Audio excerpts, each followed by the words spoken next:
What's up, everyone? Welcome back to another episode of Flying with Garrett. Today is going to be a little bit different than usual. We're going to talk about the coronavirus, which I'm sure everyone's heard about, but more specifically how it's affected the aviation sector and also airlines in different regions. So before we get started, if you could do me a huge favor and just hit that subscribe button and turn on the bell notifications. That little bell right next to the subscribe button.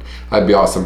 And if you're feeling really giving today, you can hit that thumbs up button for me. But let's get right into this. The coronavirus, it's a big thing that's going on in the world right now, but let's pinpoint it back to ground zero. It started in a seafood market in Wuhan, China, where they also sold wild animals there. So we believe it came from, if not, I believe it's been confirmed, it came from animals. So today is February 25th, 2020, and I'm going to give you the latest kind of facts on the virus for anyone that hasn't really done any research. And of course, I will link everything in the description, from the CDC to the World Health Organization to IATA, which is the International Airline Transport Administration or Association, something like that. I'll throw everything in the description. And also, I'm not speaking from a medical physician. I have no medical background. So please do your research on the disease, preventative disease. So anyways, I'm just going to give you some basic facts of the disease, and then we'll go into how it's affected the airline industry. So there's 35 countries with confirmed cases, which is crazy. This is confirmed as an epidemic. There's 77,000 worldwide cases and over 2,600 deaths. And like I said, this is just today. It continues to rise daily. It looks like it's kind of shallowed out on the scale. There's a big spike initially, but with all the quarantines going on around the world, the spreading of the virus has been contained ever so slightly. So that is good news. We're finally getting good news about it. The World Health Organization today released a statement saying, and I'm quoting, "Prepare for a potential pandemic." Now, an epidemic versus a pandemic, I believe a pandemic is kind of a scarier situation than an epidemic. A pandemic is just a worldwide outbreak, which I'm not sure how it's not confirmed as a pandemic, considering there's 35 countries that are now affected. But anyways, that's a little overview of the virus. It is not an airborne virus. It is human saliva is how it's being transmitted now. So yeah, just do your research. Like I said, this isn't coming from a medical expert. So please do your research. So airlines, how it's affected airlines. This is big.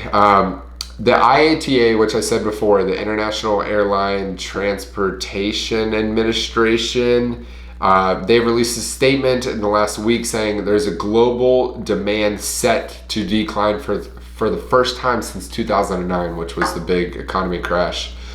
That's kind of scary because the market's been such a bull market. It's been very good, and this is, airlines have been doing very well, and now to hear that kind of sucks from a virus outbreak.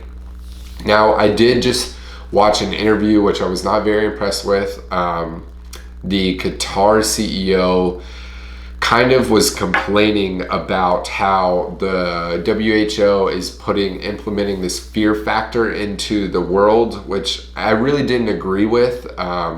He's a businessman, and I understand that, but he was kind of complaining about how a lot of his cabin crew, he's got over 2,500 cabin crew employees being stuck in China, or they've been quarantined somewhere. And he was complaining about how the World Health Organization, the CDC, all these people that release all these press statements are really affecting the airlines more than they should be. Me personally, I didn't really appreciate that, and I'm in the airline industry, but like I said, I'm just speaking my personal opinion.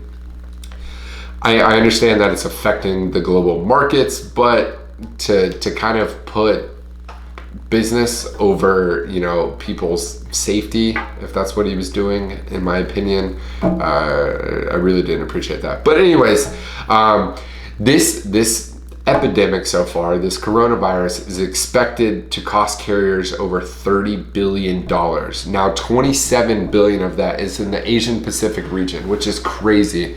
It's kind of intimidating, but yeah, we haven't seen anything like that since 2009, and this is a bigger downfall or downturn of passenger demand since the SARS virus of, I believe that was in 2003, where we saw about a 5% downturn in passengers, and we're looking, the IATA expects more of a 13% loss in the Asian Pacific region, which is big. So I got some notes here of carriers that have canceled flights. Air France and Qantas have cut 15% of the flights to Asia that will end until the end of May, which is huge. 15%, if you really think about that, that's massive. Especially Qantas over there in Australia. The Asian Pacific market is big. It's very big. So Air France and Qantas all the way until the end of May have cut 15% of their flights.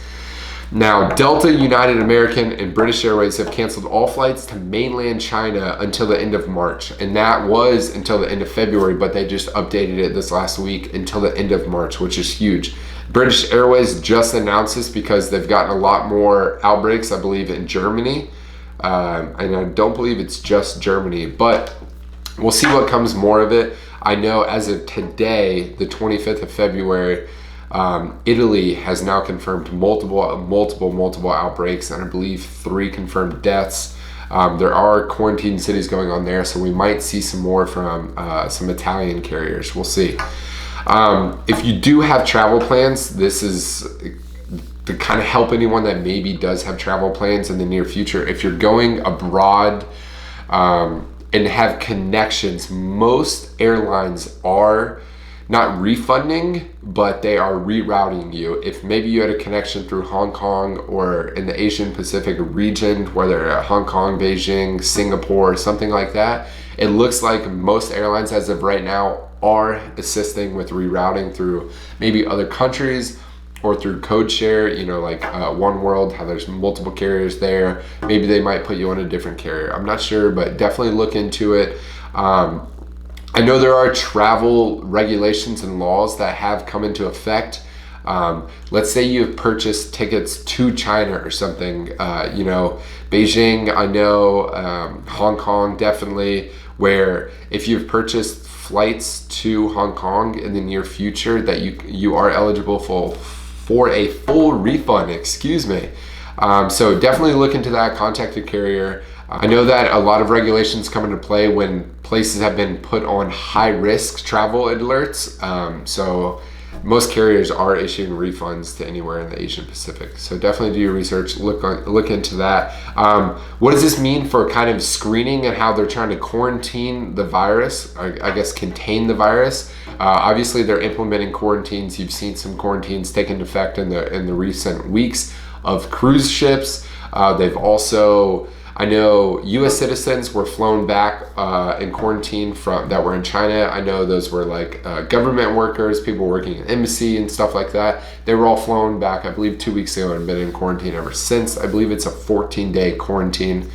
So there's big screenings that have been put into place at major airports here in the United States. We've got San Francisco, JFK, LAX, Chicago, Atlanta. Those are big airports that have introduced now thermal screening. So what this essentially does is all passengers coming in from international destinations are all, it's not affecting your flow through customs and immigration, stuff like that. You're just walking past these massive thermal sensing cameras. I'm not sure exactly the technology. I do know it's thermal reading, and there's people 24/7 sitting behind those screens.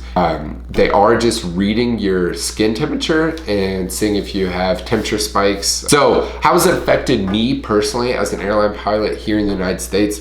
It really hasn't affected me per se. Now, of course, my airline has released articles about making sure you're washing your hands and using sandy wipes is what we call them. They're basically just alcohol-based wipes that try and kill all the bacteria. So we're wiping down the flight deck. I am every single morning when I get in the flight deck. And I tend to normally do that before, but I'm being extra precautious about it now. And I love to wash my hands after almost every flight because airplanes are so dirty. You're stuck in a metal tube up there, you know, just germs floating around everywhere.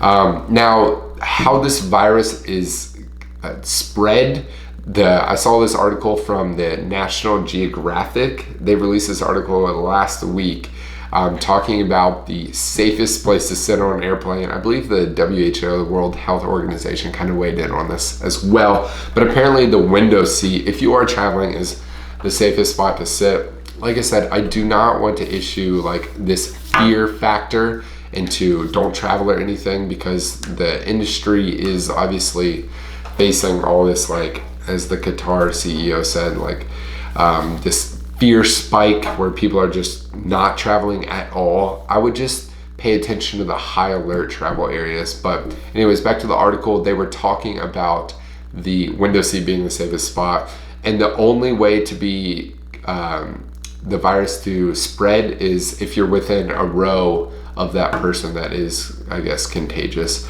because it is spread via saliva, so I guess sneezing and coughing and stuff like that. So this is just an update. I might, you know, if the virus continues to spread and it's not contained, I might do another video about that. If you have any facts, information, any articles, stuff that I missed, please throw them in the comments below. Like I said, I just wanted to quickly throw this video together and put it out there to let you guys know how it's affecting me. It really hasn't affected me per se, because I also don't fly international. Like I said, I just pop into Canada every now and then. That's about it. But those long haul drivers, you know, the 330s and the 777s and the 78s that are going abroad, they definitely are being affected, especially the guys and girls that are flying like out of LAX for my company down to mainland China. I'm not sure what exactly is happening with those people. If I get any more information, I'll throw it out on my Instagram. If you don't follow me there, it's FlyWithGarrett, just like it is here on my YouTube channel. 2 videos a week, episodes, vlogs, stuff like that. I'm mixing it up, except for last week I only did 1 video. I was busy. I was really busy. So if you guys enjoyed this video, smash that thumbs up button. Like I said, I'll throw some links to some articles in the description below, and please feel free to comment if you got any more information about this, and I'll see you guys very soon.